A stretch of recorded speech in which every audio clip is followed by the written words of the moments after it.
was a Korean couple after me. Taxi driver saw me and he slowed down and then he saw the Korean couple and then he picked up the Korean couple and then he went. So I have 3 core tenets: physical fitness, mental fitness, and spiritual fitness. Because I don't have things that maybe I thought I wanted as a kid, but I'm very satisfied with what I have.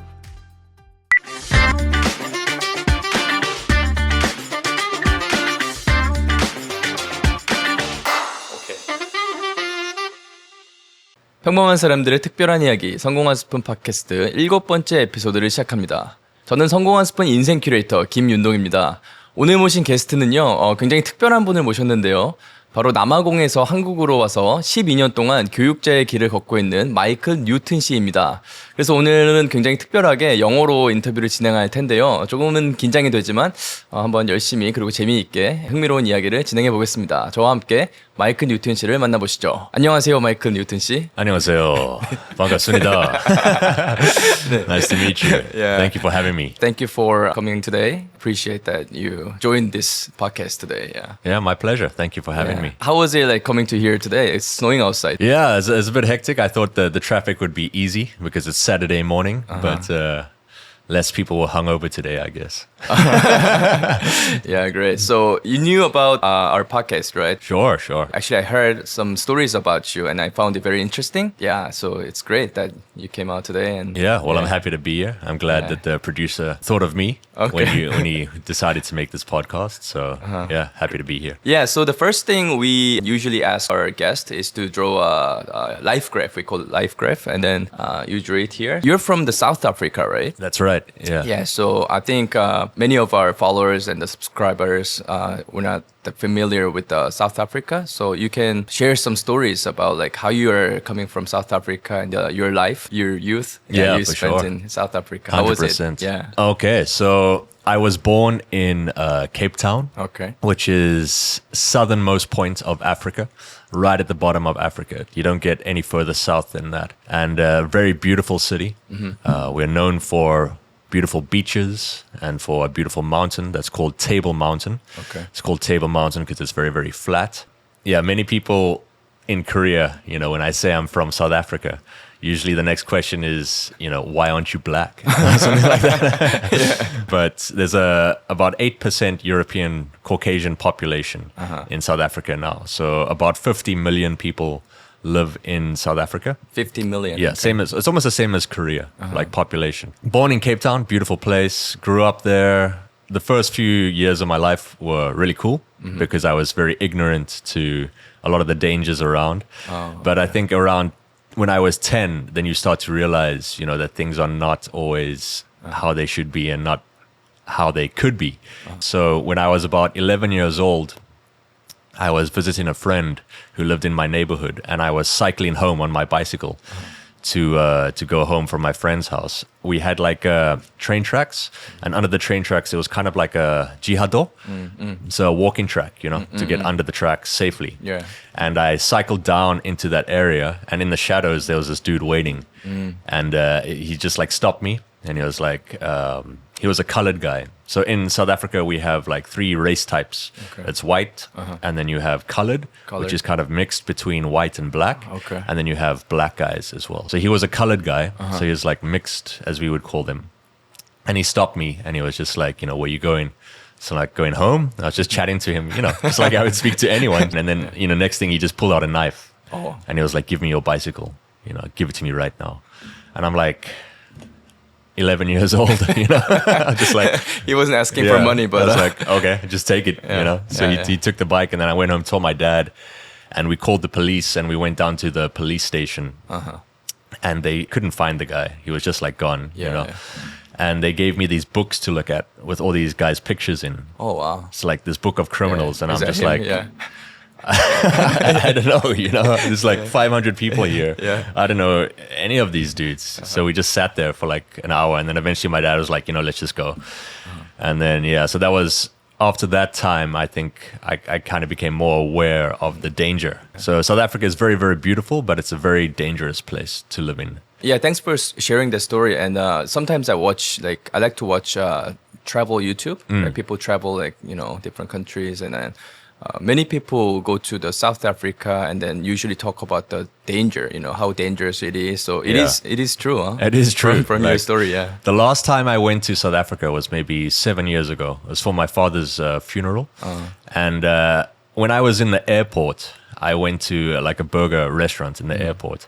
And some random dude just came up to me and he's like, this is like in the airport before I even exit the building. It's like, just give me money. Are you serious? Yeah. He wasn't like trying to rob me. He was begging for money. But I'm like in the airport, it's like I just landed. Yeah.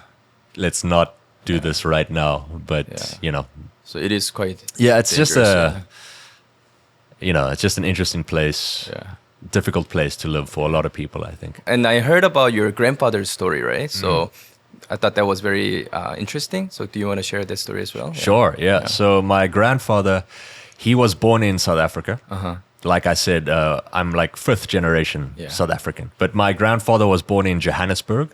Like Johannesburg is almost like Seoul in South Africa. It's not our capital city, but it's our business capital. Oh, okay. So it's where all the business happens in South Africa. Yeah. So he was born there. Through his life, he kind of moved north into an area which was called Rhodesia at the time. And Rhodesia has now split into two countries, Zambia and Zimbabwe. So he was living in the Zambia part of Rhodesia. And he built himself a life there, and he was a car trader. Car He would buy cars from America, like Fords, and he would also had a mechanic workshop. So he would buy and sell cars. He did very well for himself. Then so he was like doing trading, right? Yeah, trading pretty cars. much. Yeah. And Import. Yeah, exactly. Import and selling of the vehicles, and then fixing them as well. So he built up a pretty good life for himself over there. And then one day, the government changed. So Robert Mugabe's kind of group took over, and they were like, white people, you got to leave, like now. You're white, you have to. Yeah, you're white, you're causing problems, you got to go. Wow. So he was kicked out of the country, and he lost everything. Like he had to leave his business behind, all of his cars that he had on the lot, he had to leave them behind, the workshop, all of his tools. Wow. He could pretty much only take the stuff he could carry. So they packed up their whole family. They had a caravan and an old Bentley. And they all jumped in the car and they just drove down from Rhodesia all the way back down to South Africa. Oh my gosh. And he lost all of his money, except the money that he could carry. So he had to start from zero again in South Africa. Can't believe, and he did it. Like he did very well for himself. He managed to, I think, purchase a gas station. Yeah.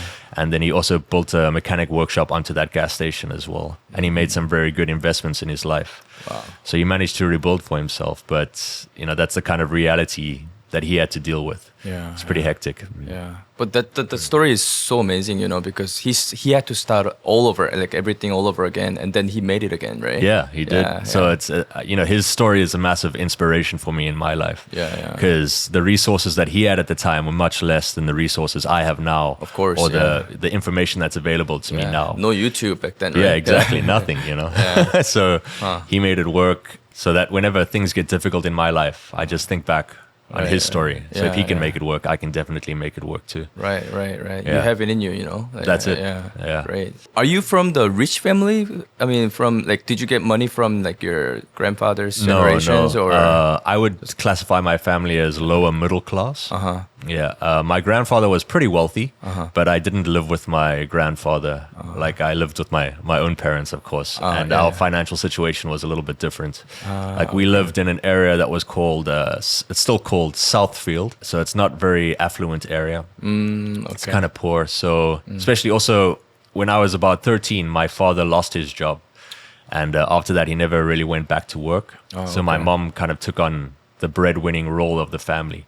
So money was always a little tight for us. And like I couldn't go to the school that I wanted to go to, paid my own way through university, that kind of stuff. So you were like working part-time? Yeah, I started working when I was about 15. What were you doing back then? I worked in an internet cafe. Internet cafe? Yeah, I typed up CVs for guys and I printed out stuff for people. I was pretty much just like a lackey. Internet cafe, is it like PC방 in Korea or? Pretty much, but much simpler. It's like PC방, but just not as cool. Okay. Yeah. So you were like kind of preparing like, your future to be in Korea. Yeah. And I did a bunch of small jobs when I was growing up as a teenager. Like I delivered pamphlets for a tree felling company, a guy that worked with chainsaws and stuff. Oh, wow. So I would go around neighborhoods and put pamphlets in letter boxes. Oh, wow. And then he would give me like 50 rand, which is equivalent to like 5,000 won. Oh, okay. So that was like a day's work as a kid, So that's the kind of money I was getting back then. I see. Okay. You say you're teaching in Korea? Or, That's right, yeah. And then studying Korean at the same time, right?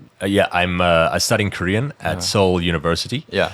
Teach science as well at a small international Christian school. It's very interesting. So, like, let's go back to like when you came to Korea. What happened? Like, why did you choose to come to Korea? Okay, so to give the background on that, straight out of high school, I wanted to take a gap year. So I said, Mom, let me take a gap year. And she was like, no way. You're not taking a gap year.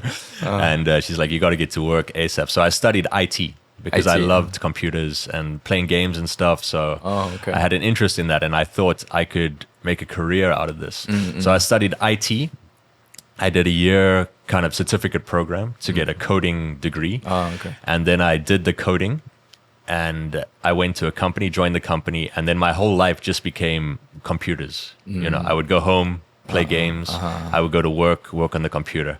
And I was like, oh my goodness, like I have zero social life. I can't live like just this. Sitting on a just like table, in a cubicle, yeah. and then I go home and then I'm at my desk, and it's just the same thing. I can't do this. So I did that for about a year, saved up some money, and then actually through the church, there was a children's ministry lady, and she said to me, you know what, you have the gifting to be a teacher. You should be a teacher. So she saw that in you, huh? Yeah. So she saw that in me, and I said, you know what, I think that's something I'd really like to do.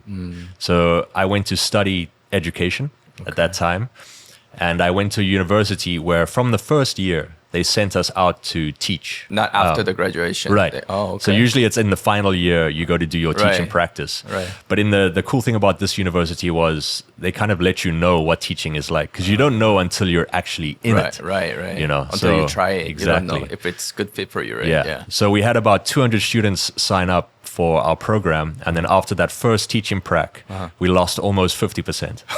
So we were down to 100. So it's a really effective program to find out who actually wants to be a teacher or who can be a teacher. That's unique, yeah. Yeah, I did that, and then I majored. I chose mathematics because I love maths, and then I was thinking about what else I could major in, and I chose English because I saw that as a ticket to kind of get out of South Africa. Right, like more opportunity to so I could go to Europe abroad, to teach English. I could go to, Canada or something like that, because an English degree is universal in English-speaking countries. Yeah, definitely, yeah. So I saw that as my ticket out. And then after university, I worked for about a year, and it was super difficult. And then I decided that it was time to make the move to Korea. And at that time, I really wanted to experience Asia, because I had spent my whole life in the West, and I knew what living in the West was like. So I was thinking about 3 countries, China, Japan, and Korea. Of course, I chose Korea because I'm here. China seemed like the place to go if I wanted to make a lot of money. And then Japan was like really nice to live, but the pay scale is much lower. And then Korea was just like the sweet spot right in the middle. And I also had friends who recommended that I come to South Korea. And then they told you some good stories about Korea. Yeah, they told me a lot of good stuff. They're like, check it out. It's a wonderful place. You're going to have a blast there. So my plan was to come to Korea for just 2 years and then to move on to Canada, because I have family in Canada. Okay. Your original plan was to come here and then make money and then get some experience and go to Canada, right? Yeah. So get that life experience and then move on to Canada from there. And I just enjoyed it so much, and I really loved life here, and I've just ended up staying for so long. And now it's 12 years, right? Yeah, almost 12 years. In October, it'll be 12 years.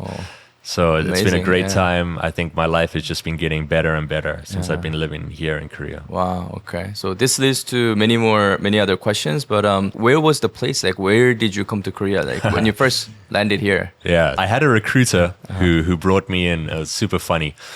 She said, I've got a city for you. You're going to love this city. It's a beach city. Beach city, yeah, okay. You're from Cape Town, so you're going to love this city. So I was like, oh, cool. And she sent me the city name, and I checked it out, and it looks pretty cool. I was like, well, I can see the ocean from the city, of course. And mountains, and she ended up sending me to a place called Masan. Masan. In Changwon. Okay, Changwon. Which I'm sure, as everyone Yeah. who's watching this knows, is not a beach city at all.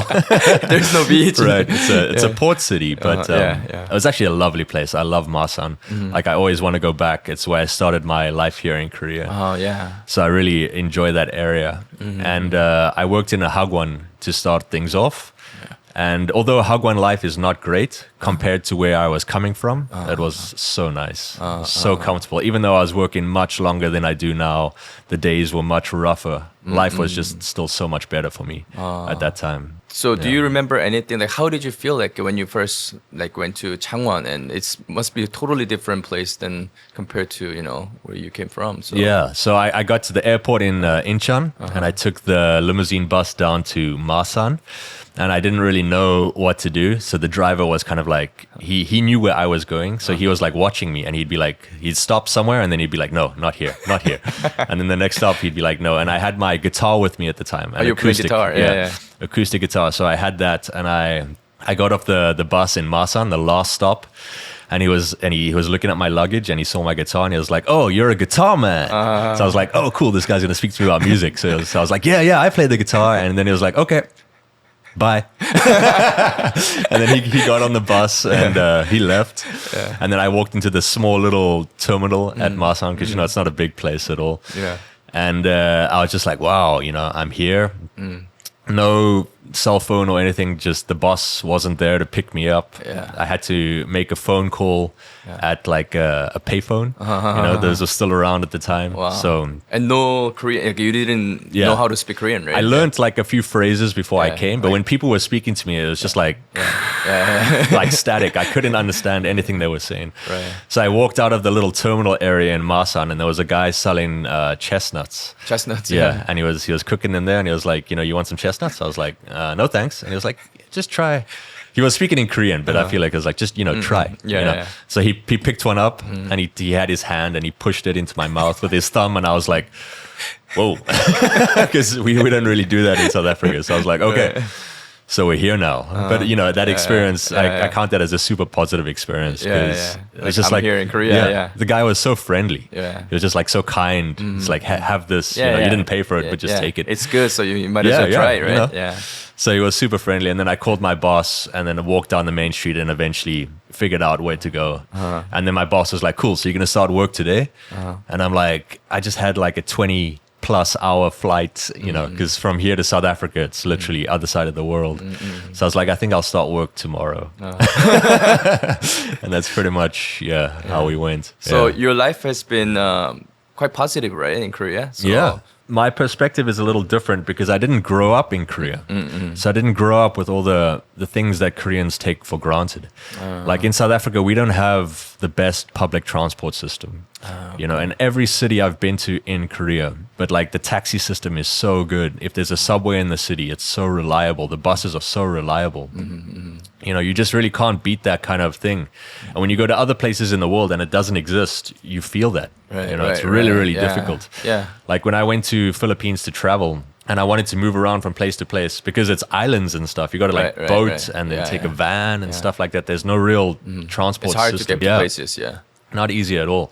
And Korea, it's just like that quality of life is really helpful to enjoy life, to not stress about, oh, how am I going to get home if I go here? You know, there's always a way to get out and it's always safe. Like that was the biggest change for me coming from South Africa was I would walk around with my fists in my pockets like someone's going to fight me. Like I got to get ready to fight someone. And because I did fight a lot. You know, I was through high school, I went to a non-white high school. So I was like maybe 2% white guys in the high school. And the rest of them are colored and black, mostly colored guys.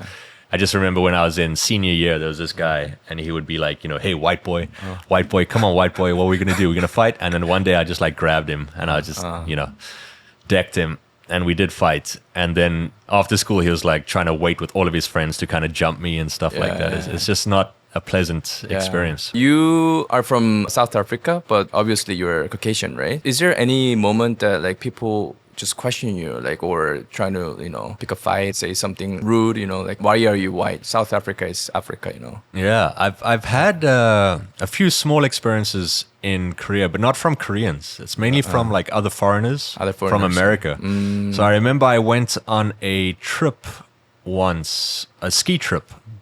And after we were skiing, we all kind of got together in a room to chat about the day and have like a small party. And, as people go around the room, they're like, where are you from? Blah, blah, blah, blah. And then I told them I was from South Africa. And they're like, oh, you're white from South Africa? So I was like, yeah. And they're like, so what's it like? So I told them how life is for white people in South Africa. It's pretty difficult, especially if you're kind of low income. And I think that the general idea is that white people are quite wealthy in Africa, but that's not necessarily the case. There's many people. Yeah, I think it's from the ignorant, right? Sure. There's many people know, who are not wealthy in South Africa who are white. Like, I consider myself one of those people. So I told that group of people about my life in South Africa and how the difficulties that I had experienced being a white person in a majority non-white area.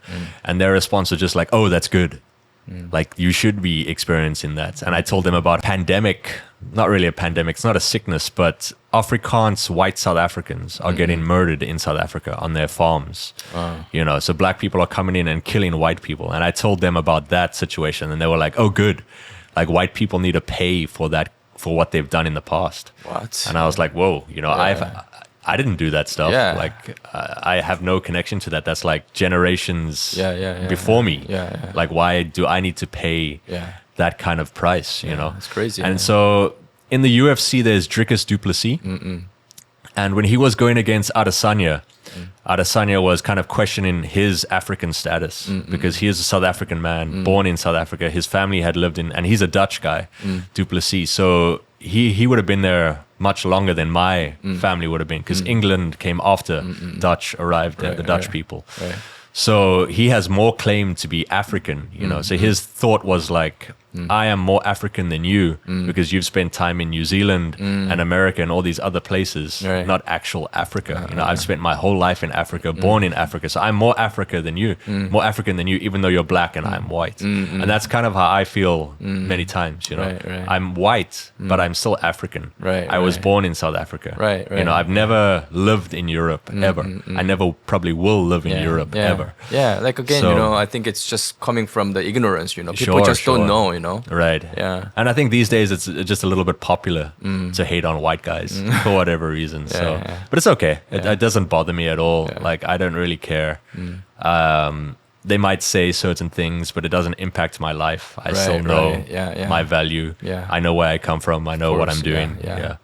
So it's not a negative thing for me at all. Cool. Great. But being in Korea, never ever felt like that. It's quite safe, right? Yeah. Like, after 1 month being here and you acclimatize to the environment, it's totally relaxed. I've even met like Korean mafia dudes. Mafia dudes? Yeah, and they were like just in Masan hanging out because they had all the tats and stuff. Yeah. And I was chatting with them and they were so relaxed in comparison. Like, they weren't looking for trouble. They were just chill dudes. Just being friendly, Yeah, right? right. Yeah. I was walking down Masan and I saw him and he was a big guy. He was like a shidam type guy. Right. So he was a big dude. He had his tats, and then he grabbed me and he put me in like a soft chokehold, and he grabbed a spoon, and he was like, "I'm Korean mafia," and he put like the spoon on my neck, and then we were just like laughing, and it was like his friends were like, "Oh no, he's just joking." So I was like, "Yeah, it's totally fine." It was. Yeah, so it was really cool. Even that was like, if that was South Africa, my experience would have been totally different. I would have been very alert and very concerned. Yeah. I remember certain times, like, I would go out until the early morning and then just walk home, which I could never do in South Africa. As soon as the sun goes down, I remember I used to skateboard a lot in South Africa. And there were guys who would just like slowly drive around your neighborhood, just looking to try and rob someone or something. So that it's crazy. Never happens in Korea. No, it doesn't, which is why I love living here. Yeah, so I think that's the thing, like for Korean people, for us, we're just so used to this kind of life, So I was quite curious about your perspective as a foreigner living in Korea. Is there any advice or things that you might wanna share to any foreigners or newcomers that might come to Korea just to make money, or? I think just try to adapt to the culture as much as you can within Korea. Okay. Especially if you're from other places. South Africans, I feel like we get along pretty easy. But if you're from a more affluent country, like America or something, your expectations might be different. Right. You might expect certain things, or this is done this way where I'm from, so they should do it too. I think people just need to realize that you're in another country. You're a guest here. Just try your best to adapt to the culture. Don't fight it. Embrace it. Thank you. Yeah, that's great. Do you have many Korean friends now? Like, was it difficult to make friends? No, it's never been difficult to make Korean friends. I think Koreans are super friendly. I play a lot of sports and I have a lot of different hobbies. What do you play? I play baseball. And badminton. Wow. And then I also played rugby in the past and a little bit of ultimate frisbee. And there's a bunch of Koreans who play in those leagues as well. And they've always been super welcoming, super open.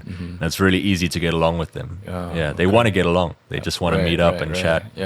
But some Koreans are quite shy, speaking English. Sure. So there are plenty, but, that's okay. I'm shy about speaking Korean too, so we get on fine. So you don't have to answer it, but do you date anybody in Korea now? Right now, I'm not dating anyone. I'm just focused on studies. But of course, I've been here for 12 years. I have dated a few girls around Korea. Some serious, some not so serious. Did you date anybody back in South Africa? Yeah, when I first came to Korea, I had a long-time girlfriend. We dated for about 3 years. We were probably on the track to get married. But when I came to Korea and she came to visit me here, I was like, I want to stay in Korea. Do you want to come with me and stay here too? And she was like, nah, Korea is not the place for me. So I was like, well, if it's not the place for you, then we're not going to work out. We're not going to be married. So we should probably stop dating. So that was a 3-year relationship that ended. And then in Korea, it's not that much different from dating Western women, I think. They have the same needs. I think communication-wise, they get angry about the same stuff. The things that made my Western girlfriends angry make my Korean girlfriends angry too. So something you might want to work on. Yes.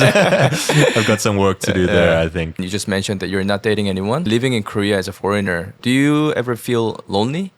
In the past, when people have asked me this question, I think I've been like, nah, I don't ever feel lonely. But if I think about it, there are definitely times where I'm at home and I'm just like, wow, if I had stayed in South Africa, my life would be very different. I'd probably be married with children by now. So there is a element of loneliness in my life, but it doesn't stay long.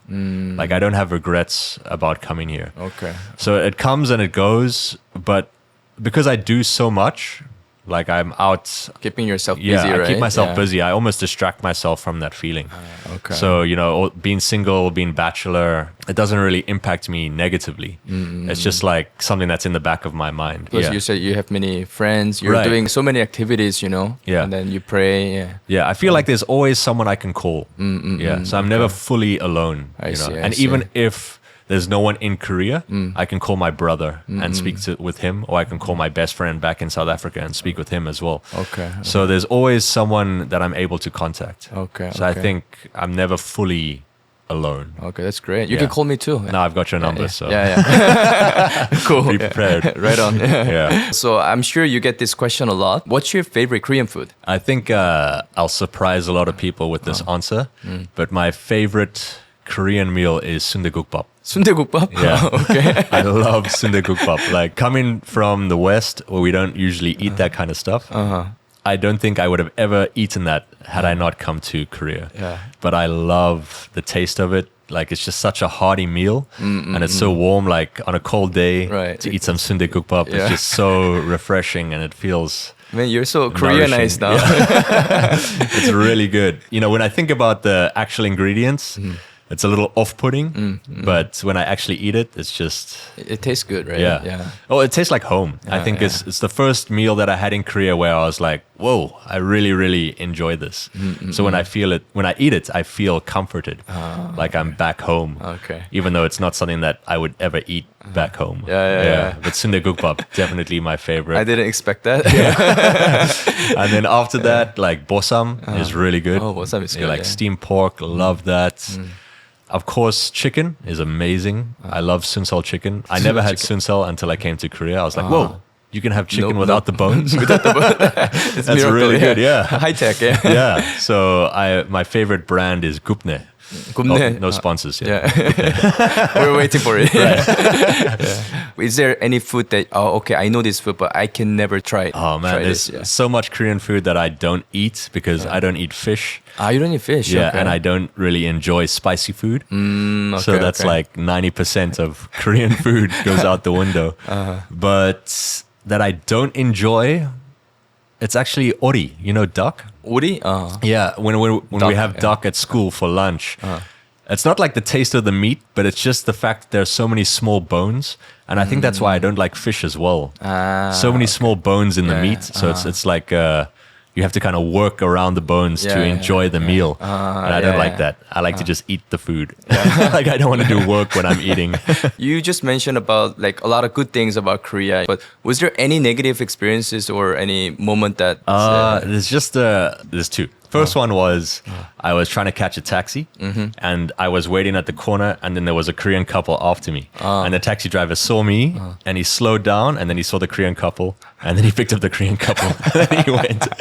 And I was like, all right, that's cool. That was just one, like that's like, that's the worst thing that's happened. And then the other thing was I had a bicycle here. And because it's Korea, I never locked it. Right. So I would just ride it to the station and park it and then go to the subway and come down. And one day I was on my way to meet some church friends and I went to the subway, parked my bicycle there, didn't lock it. And I came back a few hours later looking for my bike and I was like, oh, it's gone. It's gone. Wow, yeah. I called the police right away. Ended up finding the guy who took it. In the end, he threw my bicycle away. So I was like, why would he throw it away? Did you hear that the bicycles are all shared in Korea? Yeah, right. So I heard that from my friends. They're like, one thing that gets taken in Korea is bicycles. So I was like, okay, I learned a lesson there. So I have a bicycle now and I have a lock for that. But even that situation, although the guy took my bike, like he paid for it. He fully paid the value of the bike, and with the money that he paid, I was able to buy a new bicycle. Not that bad experience. No. I mean, that's as bad as it gets compared to when I was 11 years old. Totally different. Okay, great. Okay. Do you plan to live in Korea, like in the future as well? I think for the foreseeable future, I plan to stay here in Korea.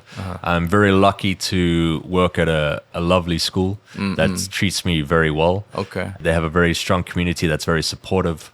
As well. So as long as that school's around, which I think they will be, and as if I can help them to grow, that's what I want to do here in Korea. Yeah. Is there any habits you have? Do you have any specific habits, routines, or things that you do like daily? Sure. Yeah. So I have like my 3 core tenets, which is physical fitness, mental fitness, and spiritual fitness.